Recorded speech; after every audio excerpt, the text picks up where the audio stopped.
बरगी बांध दुबई की अत्याधुनिक कंपनी द्वारा नई तकनीक से डी-सिल्डरिंग का काम किया जाएगा। केंद्रीय मंत्री प्रहलाद पटेल ने जानकारी देते हुए बताया कि शीघ्र ही बरगी बांध पर डी-सिल्डरिंग का काम शुरू किया जाएगा।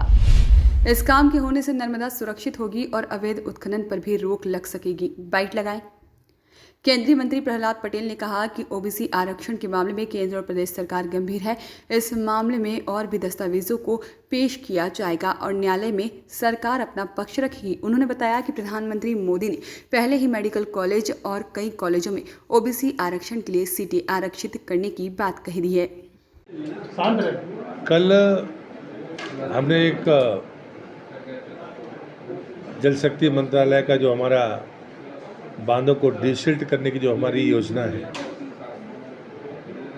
ड्रिप 2, उसका मैंने जब प्रेजेंटेशन लिया तो मुझे भी मानसिक मतलब हृदय से खुशी हुई कि हम बरसों से इस बात को सोचते थे कि रानी अवंतीबाई सागर, जिसको हम सब बरगी बांध के नाम से जानते हैं, उसमें डिसिल्टिंग का काम बरसों से लोग सभी चाहते हैं कि उसमें होना चाहिए। जब कल चर्चा हुई और प्रेजेंटेशन हुआ तो एक टेक्नोलॉजी वो दुबई से एक ग्रुप आया था, उसका भी प्रेजेंटेशन में जब मैंने देखा तो मैं आश्वस्त हूँ और मैंने अपने कैबिनेट मंत्री आदरणीय शेखावत जी को भी मैंने पत्र लिखा तत्काल ही कल ही। मैंने 4 बातें उसमें लिखी हैं कि डिसिल्टिंग तो ज़रूरी है और आदरणीय प्रधानमंत्री ने भी ये निर्देश माननीय गृह मंत्री के माध्यम से दिए, लेकिन समस्या थी टेक्नोलॉजी की। जो टेक्नोलॉजी है उसके आधार पर बरगी बांध की डिसिल्टिंग हो सकती है। मैं 3 कारण मानता हूं जो कमेटी की रिपोर्ट भी है। बरगी बांध की सुरक्षा और चूँकि नर्मदा पर डैम्स ऑफ चेन है, उन सभी बांधों की सुरक्षा के लिए बरगी बांध की डिसिल्टिंग पहली प्राथमिकता होनी चाहिए। मैं नर्मदा का परिक्रमावासी हूँ और हम सब की आस्था है और इससे जो यांत्रिक खनन नर्मदा में होता है उस पर भी इस डिसिल्टिंग से कहीं ना कहीं प्रतिबंध लगेगा, क्योंकि डिसिल्टिंग से जो रेत निकलेगी वो सरकारी और निजी उपयोग के लिए पर्याप्त मात्रा में उपलब्ध होगी। तीसरी बात है कि जो जल राशि है वो जो रेत है, पानी और उससे निकलने वाली चीज़ें, चाहे रेत हो चाहे, वो दोनों निजी तौर पर काम आने के लायक है और इसलिए मुझे लगता है कि ये चीज़ें ज़रूर होंगी। पहले जो चुनौतियाँ रही हैं कि ड्रेसिंग करने के लिए बड़े शिप की बात होती थी जो ट्रांसपोर्ट नहीं हो सकते थे, इस टेक्नोलॉजी में वो आकर यहाँ असेंबल करेंगे।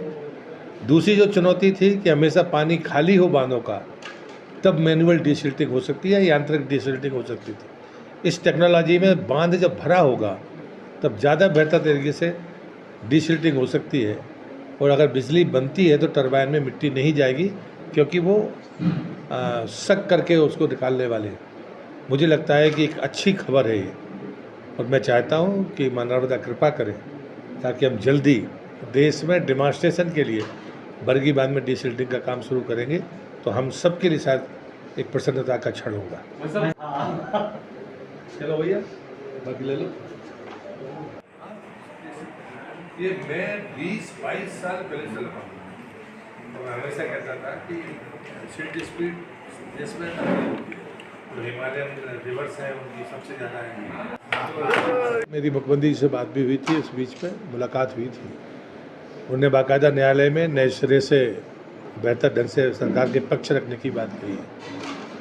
चूँकि मुद्दा हाईकोर्ट के सामने है इसलिए उस विषय को तो मैं टिप्पणी नहीं करूँगा, लेकिन मैं मध्य प्रदेश के पिछड़ा वर्ग के नौजवान भाइयों बहनों को आश्वस्त करना चाहता हूँ कि हमें किसी ऐसी बातों में नहीं पड़ना चाहिए। प्रधानमंत्री के रवैये से देश समझ गया, नीट हो, इंजीनियरिंग के कॉलेजेस हों या मेडिकल के कॉलेजेस, चाहे वो केंद्र के हों, चाहे वो राज्य के हों, चाहे वो निजी हों, उन सब जगह पर एक आरक्षण का प्रावधान हुआ है।